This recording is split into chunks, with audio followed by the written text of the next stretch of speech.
ఇక్కడండి చాలామంది సిద్ధ పురుషులు ఈ కొండల్లో తపస్సు చేస్తూ ఉంటారు. వాళ్ళు ఒక్కొక్కసారి రాత్రి వేళ కొండ దిగుతారు అన్నారు. నేను లోపల అనుకున్నాను, నిజంగా అలా సిద్ధ పురుషులు వస్తుంటారా అనుకున్నాను. ఒక ఆయన అప్పుడే అంత డొంకల్లోంచి వస్తున్నారు. వస్తుంటే ఈయన గభాలను ఆపి వస్తున్నారా అని ఆయనతో ఏదో మాట్లాడారు. నేను తెల్లబోయిన సన్నివేశం మీకు చెప్తున్నాను.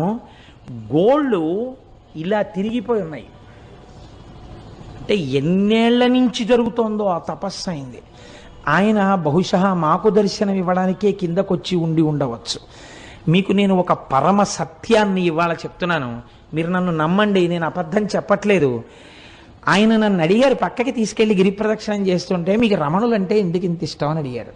అడిగితే ఏదో పుస్తకాల్లో చదువుకున్న 4 మాటలు తప్ప నాకేం తెలుసు కనుక, ఆ రమణులు అంతటి వారండి, రమణులు ఇంతటి వారండి, నేను చదువుకున్నవేవో చెప్పి